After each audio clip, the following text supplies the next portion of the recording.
Nous avons maintenant le second récit qui nous est rapporté par Hazrat Anas radiyallahu ta'ala. Hazrat Anas radiyallahu ta'ala, que nous avons déjà vu la biographie. Qu'est-ce qu'il nous dit? وعن أنس رضي الله تعالى عنه قال قال رسول الله صلى الله تعالى عليه وعلى آله وسلم إن العبد إذا وضع في قلبه وتولى عنه أصحابه إنه ليسمع قرعا نعالهم أتاه ملكان فيقعدانه فيقولان ما كنت تقول في هذا الرجل لمحمد فأما المؤمن فيقول أشهد أنه عبد الله ورسوله فيقال له انظر إلى مقعدك من النار وقد أبدلك الله به مقعدا من الجنة فيراهما جميعا وأما المنافق والكافر فيقال له ما كنت تقول في هذا الرجل فيقول لا أدري كنت أقول ما يقول الناس فيقال له لا دريت ولا تليت ويضرب بمطارق من حديد ضربة فيصيح صيحة يسمعها من يليه غير الثقلين متفق عليه ولفظه للبخاري.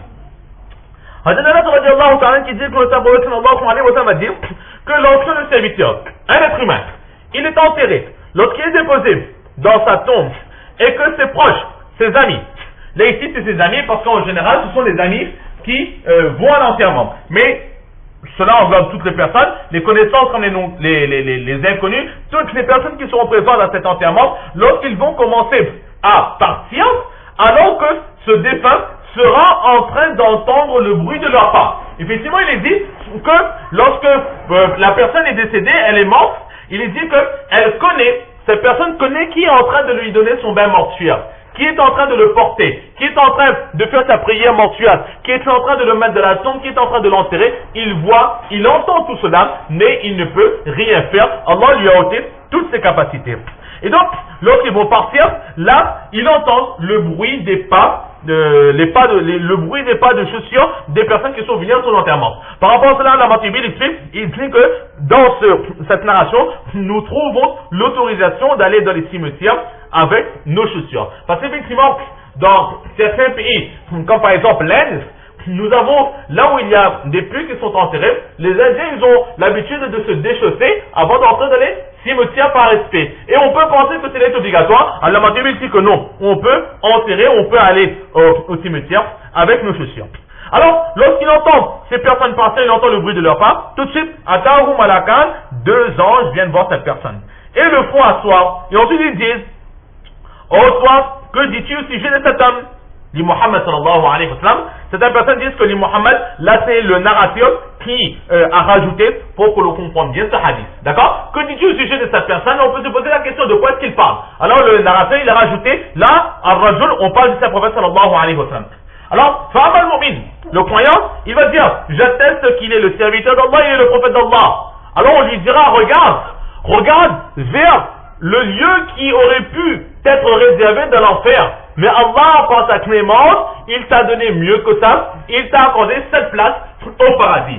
Et devant ce croyant donc, il va avoir 2 endroits, un dans l'enfer et un dans le paradis. Il va voir ces 2 endroits en même temps, et là c'est pour le récompenser afin qu'il soit rassuré et il réalise que tous ces sacrifices que j'ai fait sur la terre ne sont pas vains, et là il est fier que j'ai réussi, j'irai dans le paradis.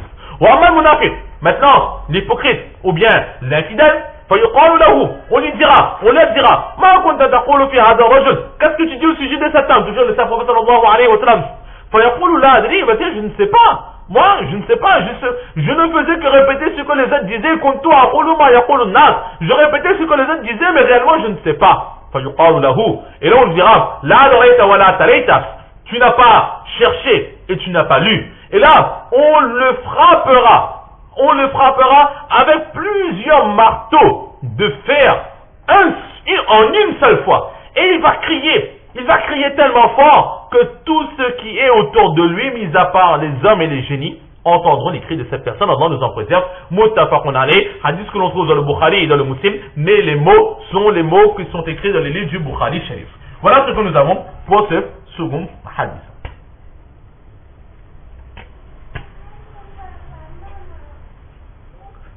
Alors,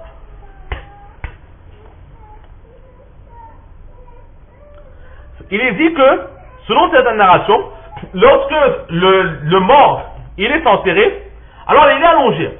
Mais avant avant même que les anges n'arrivent, le temps que les anges ils arrivent, c'est comme nous, on va dans un bureau, alors le temps qu'on nous appelle, on s'assoit un instant. Alors là, il dit que le mort, là, il voit tout ce qui se passe, etc., mais il n'a pas encore vraiment réalisé ce qui se passe.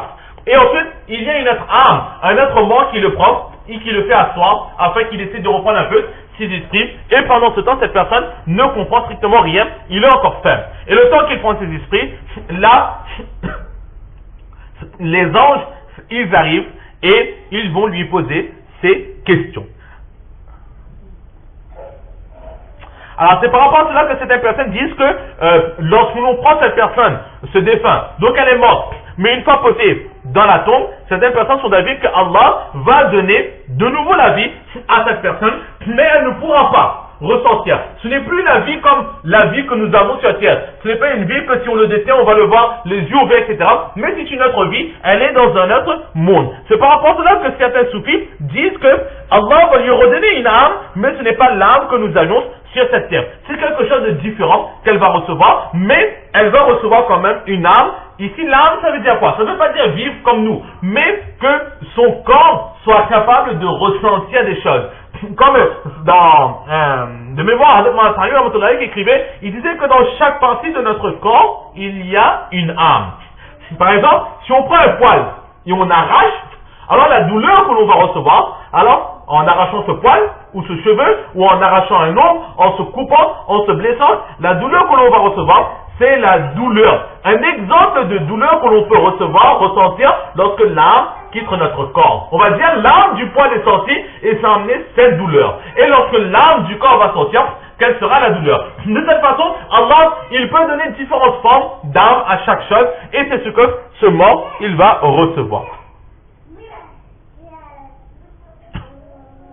Alors donc, ces deux anges vont se présenter à ce défunt, et là, ces anges ne vont pas venir dans 4 ans, 5 ans, ou bien 10 jours, 15 jours après, mais très très rapidement, sans attendre trop longtemps, le temps que les gens s'en vont, le temps que ça se calme, le temps que le défunt reprenne ses esprits, et ensuite, les anges, ils vont venir. Et là, ils vont le faire asseoir. Ici, il y a le terme fa yuq'idanihi. Ils le font asseoir. Dans d'autres narrations, il dit fa yujlisanihi. On le fait asseoir. Mais yuq'idan et yujlisan sont traduits en français par s'asseoir, mais en arabe, ces deux mots ont deux significations très très légèrement différentes. Dans le fond, cela signifie s'asseoir. Donc les deux narrations sont correctes. Mais yuq'idanihi, on emploie le terme yuq'idanihi, s'asseoir lorsqu'une personne est debout et là on le fait asseoir. Et yujlisanihi, faire asseoir, c'est lorsque la personne est allongée et on le fait asseoir. Donc là il y a une petite différence dans ces deux mots. Il est dit qu'une fois, il y avait une personne qui s'appelait An-Nadr ibn Shumayl. Il était devant le chef de l'époque qui s'appelait Mahmoud et le chef lui a dit Idris, assis-toi. Nadr ibn Shumayl était debout. Alors, on lui a dit, assis-toi, Idris. Alors là, cette personne va dire, oh chef des croyants, je ne suis pas allongé pour que je m'assoie. Pourquoi est-ce que tu me dis Idris? Alors cette personne va dire, le chef va dire, mais comment est-ce que vous je dis? Dis-moi au Coran, dis-moi, tu es en état, tu es debout, tu es en état stationnaire, debout. Alors, assieds-toi maintenant. Là, c'est la différence entre yuq'idanihi et yujlisanihi. Alors maintenant, qu'est-ce que cela veut dire? Les anges, est-ce que réellement ils vont nous faire asseoir? Certaines personnes disent que cela signifie peut-être que les anges vont nous réveiller. On a dit que l'esprit ne sera pas forcément là, alors les anges vont venir et ils vont nous remettre l'esprit en place et ensuite ils vont commencer à questionner.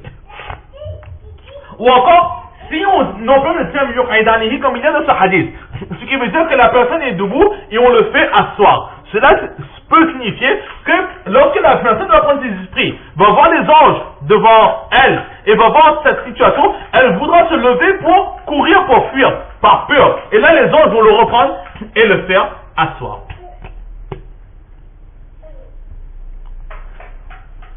Et ensuite, on va lui questionner, qu'est-ce que tu disais au sujet de cet homme? Maintenant, ce sont des anges. Et les anges qui sont de nobles serviteurs et qui ont tout le respect pour les prophètes.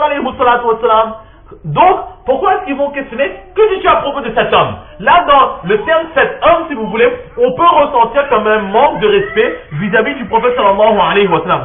Alors pourquoi est-ce qu'il y a ce manque de respect dans ces paroles? Et là, al-rajul, comme on a dit, cela signifie le saint prophète sallallahu alayhi wa sallam. Alors, la réponse à cela, c'est que cette question, c'est un test. Cette question, c'est un test. Maintenant, si les anges eux-mêmes, dans la question, ils vont dire, que tu dis au sujet du noble prophète, l'envoyé d'Allah, dernier des prophètes, Muhammadur Rasulullah sallallahu alayhi wa sallam, et bien de la question même, ils ont déjà donné la réponse. Alors ce n'est plus un test.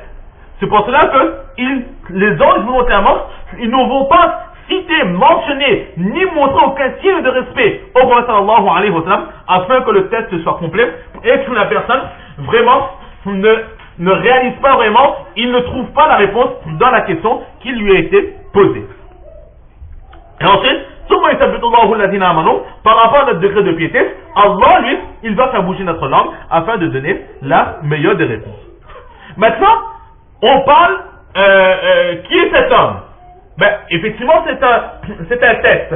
Mais, pour connaître les hommes, il y a énormément d'hommes. On peut parler de n'importe qui. Alors, comment est-ce que ce défunt, il va comprendre qu'on parle du saint prophète sallallahu alayhi wa sallam? Alors, certaines personnes vont dire que lorsque les anges vont dire qui est cet homme, l'esprit du défunt va automatiquement partir vers le prophète des musulmans. Maintenant, si on le connaît, on va répondre. Si on ne le connaît pas, on ne va pas répondre. L'esprit va aller, mais sans plus.